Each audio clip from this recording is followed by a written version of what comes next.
Hola, buenas tardes. Mi nombre es Sandra Serrano y soy la directora del Observatorio sobre Desaparición e Impunidad en México.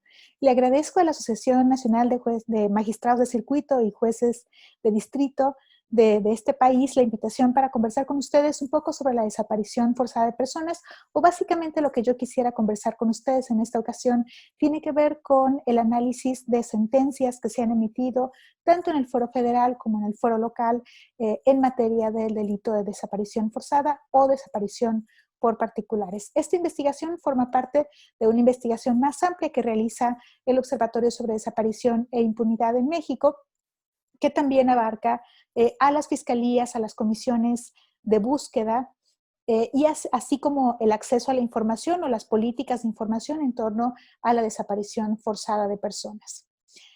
Bueno, como les decía, quisiera comentar con ustedes un poco sobre las sentencias que hemos analizado. Realmente no hay muchas sentencias y tampoco es que podamos o que hayamos tenido acceso suficiente a las sentencias sobre desaparición forzada de personas.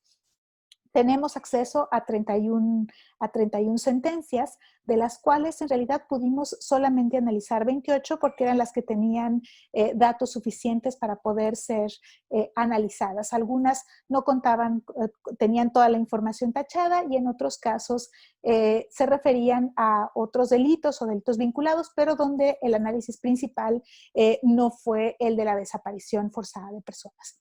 Me voy a permitir compartir con ustedes una presentación simplemente para que tengamos los mismos datos y la misma información y podamos tener una mejor conversación.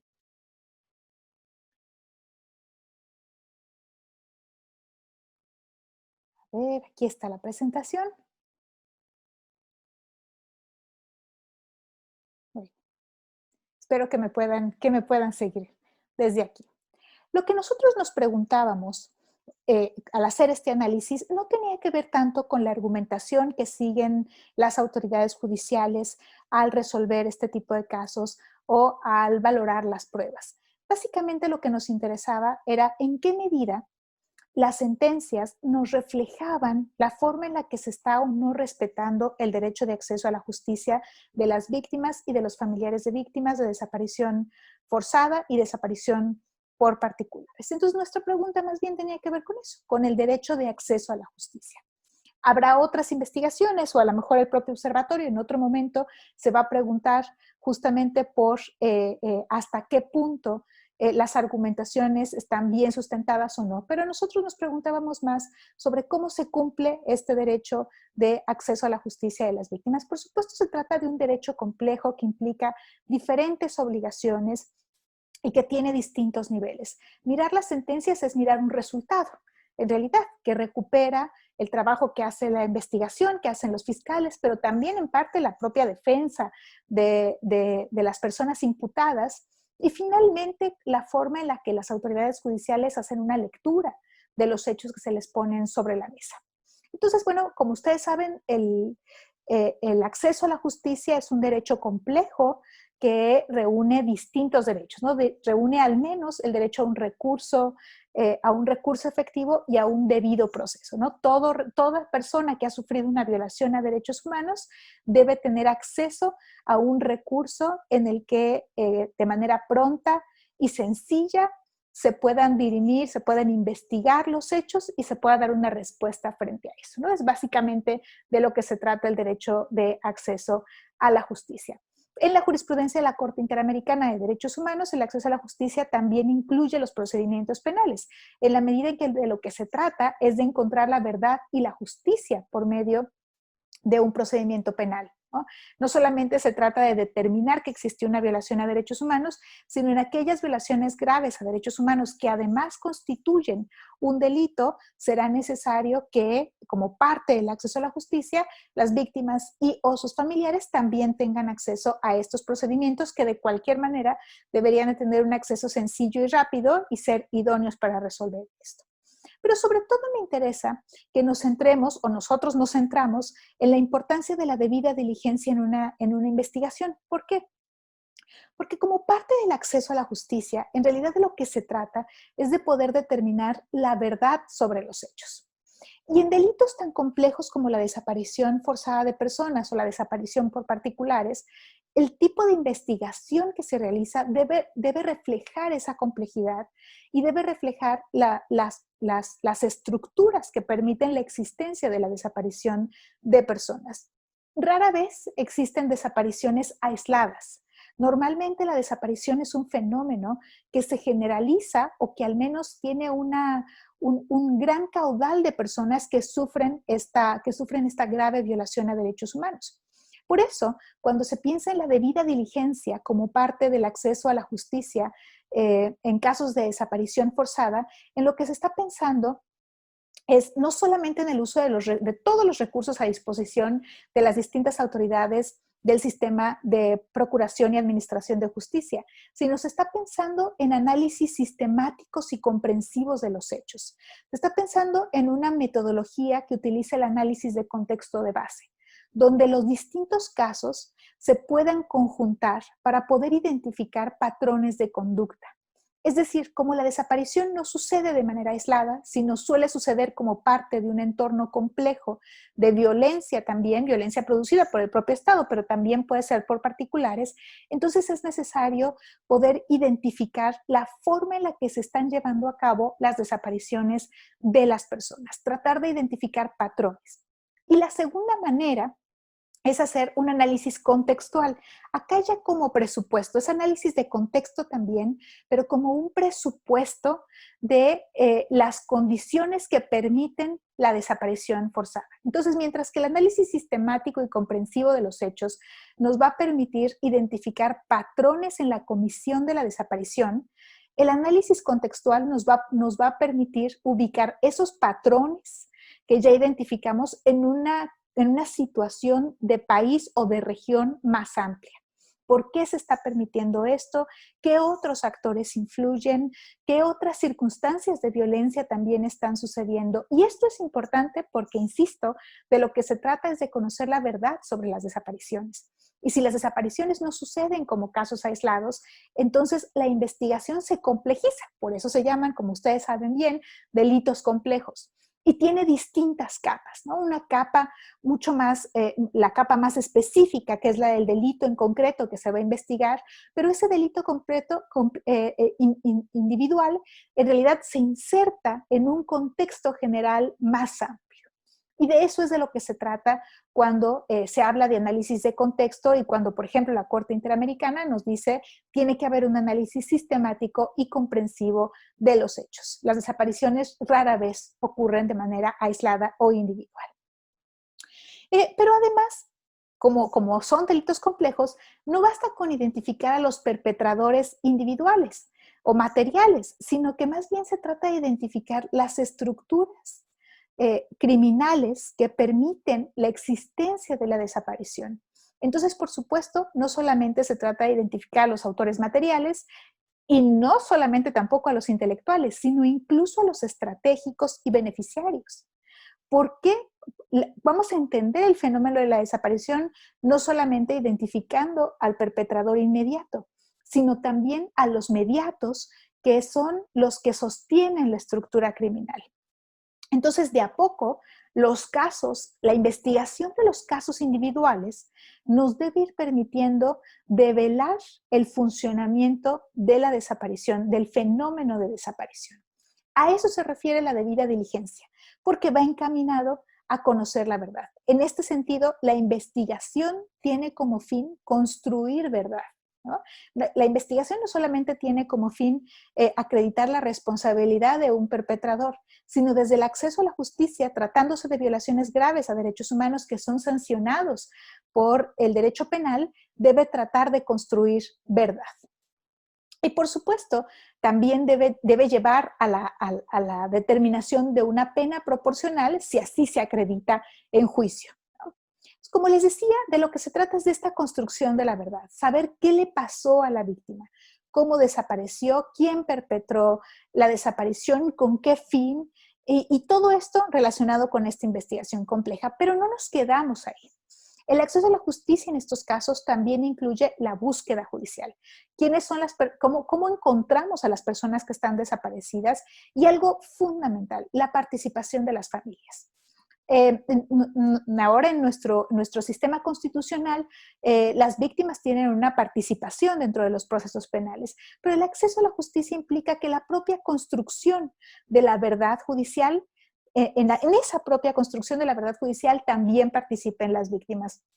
De manera muy reciente, la propia Suprema Corte de Justicia de la Nación, en el caso Carla Pontigo, justamente reiteró esto.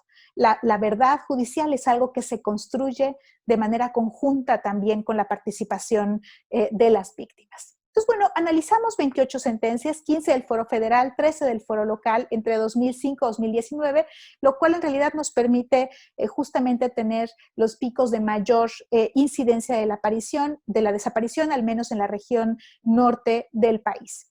Solamente 2 de estas sentencias se emitieron ya de conformidad con la Ley General de Desaparición Forzada y Desaparición por Particulares y del Sistema Nacional de Búsqueda, mientras que todas las demás se emitieron de acuerdo con los códigos penales de cada entidad o el Código Penal Federal. Una de estas sentencias, por cierto, es todavía de la etapa de la guerra sucia. Provienen de 11 estados de la República. Y en realidad, si se fijan, el tiempo promedio no es tan alto, son 1.535 días, que son aproximadamente 4 años. Uno podría pensar que sí, que 4 años no es necesariamente una justicia pronta, pero sabiendo lo que pueden tardar los procesos, no es necesariamente el periodo más largo. Ahora, esto, por supuesto, tampoco es algo que habría necesariamente que aplaudir, porque también refleja que la investigación fue apenas con algunas pinceladas para buscar trozos de verdad, pero no necesariamente un gran entramado. Como perpetradores encontramos, al menos perpetradores de los agentes estatales, porque también hay perpetradores particulares dentro de estas sentencias, encontramos un gran número de perpetradores. La mayoría de ellos son agentes federales de investigación seguidos por los militares, pero también llama la atención de manera muy fuerte la presencia de los policías municipales. Y las condenas que encontramos, como ustedes podrán ver, la sentencia más alta es la de 79 años de un agente de la Dirección Federal de Seguridad, ya extinta, es la sentencia de la Guerra Sucia, que por supuesto conlleva varios delitos más. Pero las otras sentencias grandes, la de 57 años del policía estatal y la de 27 años del agente federal de investigación, en realidad también son sentencias altas, porque lo que se está castigando sobre todo es la comisión de tortura o de homicidio calificado. Pero la desaparición forzada, en realidad, más allá de las distintas penalidades que establecen los códigos penales, puede tener o ha tenido sentencias de 5 años, por ejemplo, ¿no? O de 3 años en algún caso. No se ha valorado de manera suficiente la importancia de los bienes jurídicos tutelados por el delito de desaparición. Vida, integridad personal, libertad personal, personalidad jurídica, que son 4 derechos fundamentales para la existencia de cualquier ser humano. En el caso de los particulares o de integrantes de grupos criminales que han sido también condenados o alguno de ellos absuelto, encontramos que las penas son un poquito más amplias, salvo en el caso de Veracruz, que en realidad no fue una condena por desaparición, sino por privación de la libertad, pero son un poco más altas que si las comparamos con los agentes de autoridad. Ahora bien, ¿qué nos dicen realmente los hechos? ¿No? Los hechos cumplen con este acceso a la justicia del que les hablaba en la primera parte. Lo que nos damos cuenta es que no. Estos casos siguen siendo investigados y la mirada sigue siendo una mirada individual y aislada. No se analizan, no hay un análisis sistemático y comprensivo, no hay un análisis de contexto como presupuesto del fenómeno de desaparición. Es prácticamente como si daría lo mismo investigar un robo simple que un caso de desaparición. Lo que reflejan las sentencias son tal cual el uso de pruebas como los testimonios, a lo mejor en alguna ocasión alguna diligencia y en muy raras ocasiones pruebas técnicas. Pero no hay un uso de pruebas circunstanciales que traten de establecer relaciones de patrones y tampoco hay una generación o un uso más allá de las pruebas más básicas, insisto. Tampoco se busca determinar a las estructuras criminales ni la jerarquía criminal. Solamente se busca determinar la responsabilidad del autor inmediato y material de los hechos. Pero tenemos 3 excepciones. Y me parece que esto es importante o resulta importante hablar sobre todo de estas tres excepciones. Dos sentencias en el caso de Coahuila que son, me parece, excepcionales, porque las dos hablan sobre los mismos hechos, pero desde dos miradas diferentes. Una desde la agente de autoridad y otra desde el grupo criminal. Ambas nos refieren los hechos sucedidos o acontecidos en el penal de Piedras Negras en Coahuila.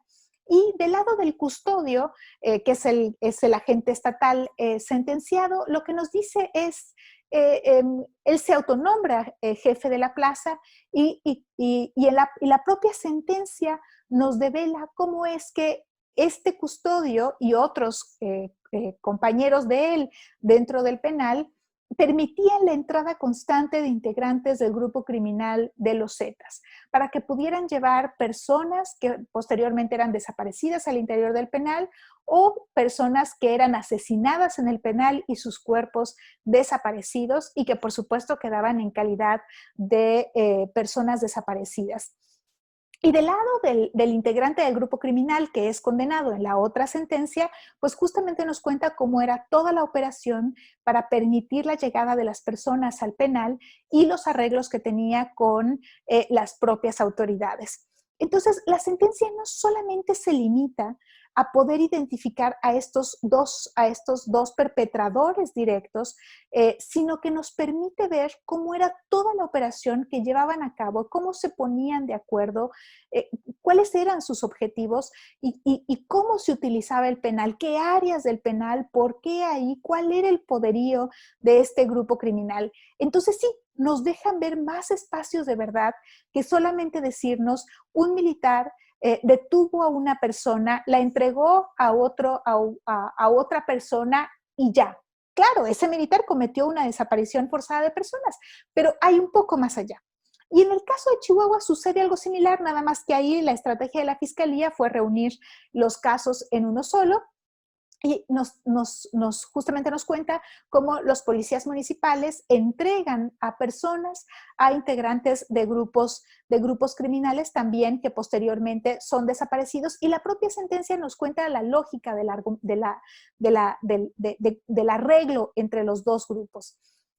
En parte hacia allá se tiene que llegar. Lo que hacen estas tres sentencias es básicamente mostrarnos un poco de verdad, pero verdad que no solamente tienen las sentencias por sí mismas, sino que en realidad abrevan de una verdad social que ya existe o que ya sabemos de cómo operan las desapariciones, pero que van reuniendo elementos con elementos probatorios de contexto y circunstanciales para después justamente hacer lo que les comentaba, situar el caso concreto en un caso mucho más amplio.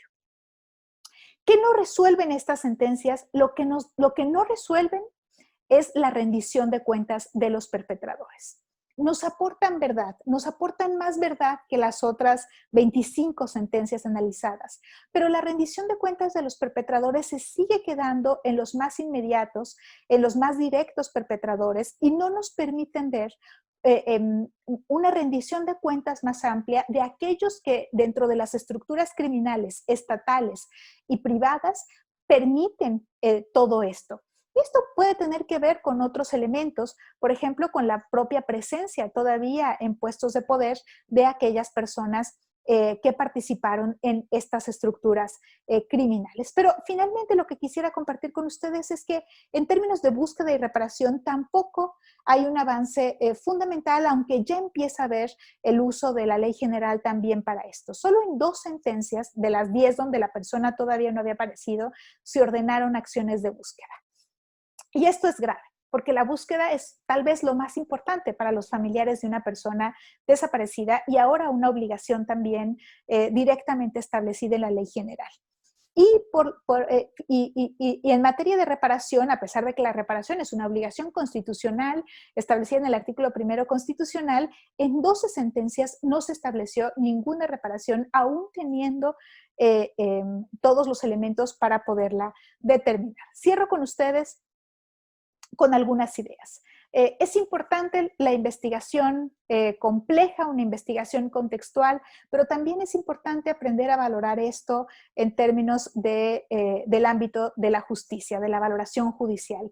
Y tal vez el reto más importante, tanto para la investigación como para las autoridades judiciales, sea la rendición de cuentas de los perpetradores, especialmente cuando estos todavía están insertos en las estructuras de poder. La investigación y los juicios, por tanto, deben proveernos de verdad y de justicia. Pues con esto me despido de ustedes y espero que podamos tener una charla más adelante. Muchísimas gracias.